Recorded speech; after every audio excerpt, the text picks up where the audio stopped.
Hello friends, welcome back to my channel. मैं हूं तबस्सुम। दोस्तों, हर इंसान सारी ज़िंदगी इसी कोशिश में लगा रहता है कि उसे खुशियां मिल जाए, उसे सुख मिल जाए। हम सारी ज़िंदगी खुशियों को पाने के लिए दौड़ते रहते हैं, पर ऐसा लगता है जैसे खुशियां हमसे रूठ गई हैं। किसी से भी पूछो कि आप कैसे हो, तो बाहर से तो हर इंसान यही कहता है, मैं ठीक हूँ, मैं खुश हूँ। लेकिन जब उसके करीब जाके पूछो कि तुम खुश हो या नहीं, तब वो इंसान कहता है कि मेरे पास सब कुछ है लेकिन मैं खुश नहीं हूँ। लोग अपने ज़िंदगी में हर प्रकार के सुख सुविधाएं जुटा लेते हैं, धन संपत्ति सब कुछ होता है, लेकिन उनकी ज़िंदगी में खुशियाँ नहीं होती, सुख नहीं होता है। हमारे दोस्त और रिश्तेदार तो बहुत होते हैं, लेकिन जो हमारा अकेलापन दूर कर सके ऐसा कोई नहीं मिलता। आज हम एक ऐसी ही स्टोरी सुनेंगे। जब भी आप जीवन में हार मान जाओ, जब आपको ये लगने लगे कि मेरी ज़िंदगी में अब कोई खुशी नहीं है, जब आपके जीने की इच्छा खत्म हो जाए, तब यह स्टोरी आपको जीने की एक नई प्रेरणा देगी। आइए सुनते हैं। एक धनी महिला एक डॉक्टर के पास गई और बोली, डॉक्टर साहब, मुझे लगता है कि मेरा पूरा जीवन बेकार हो गया है। इसका कोई अर्थ ही नहीं है, कोई खुशी ही नहीं है मेरी जिंदगी में। मेरे पास धन की कोई कमी नहीं है, अब तो मैं जीना भी नहीं चाहती। ऐसा मन करता है अपनी जिंदगी ही खत्म कर दूं। समझ में नहीं आता क्या करूं। यह सुनकर डॉक्टर ने एक बूढ़ी औरत को बुलाया जो वहां पर साफ सफाई का काम करती थी।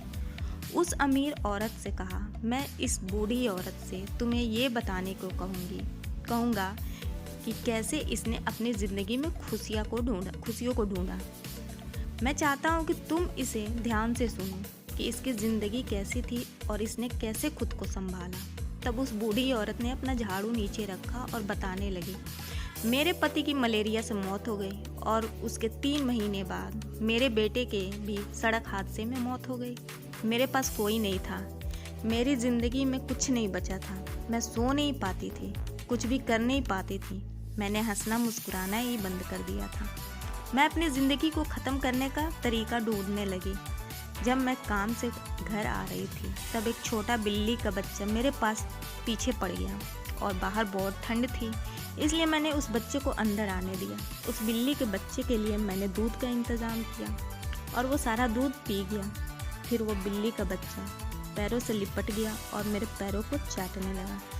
और उस दिन मैं बहुत महीनों बाद मुस्कुराई थी। तब मैंने सोचा, यदि इस एक बिल्ली के बच्चे की सहायता करने से मुझे खुशी मिल सकती है, तो हो सकता है कि दूसरे के लिए कुछ करके मुझे और भी ज़्यादा खुशी मिले। इसलिए अगले दिन एक पड़ोसी जो बीमार था, उसके लिए कुछ बिस्किट बना कर ले गई और ऐसे ही मैं हर दिन कुछ न कुछ नया करती रही, जिससे दूसरों को खुशी मिल सके और उन्हें खुश देखकर मुझे बहुत खुशी मिलती है।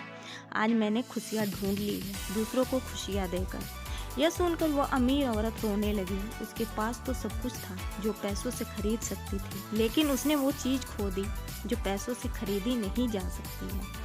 इस कहानी से हमें ये शिक्षा मिलती है कि ज़िंदगी की खुशियाँ इस बात पर निर्भर नहीं करती कि हम कितने खुश हैं, बल्कि इस पर निर्भर करती है कि हमारी वजह से कितने लोग खुश हैं।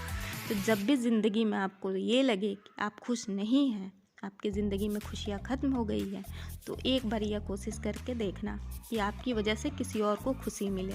विश्वास कीजिए, जब आपकी वजह से किसी और को खुशी मिलती है तो आपकी ज़िंदगी में अपने आप खुशियाँ आ जाती हैं। दोस्तों, ये स्टोरी अच्छी लगी हो तो प्लीज़ सब्सक्राइब कर दें, कमेंट में ज़रूर बताएं। Take care, bye.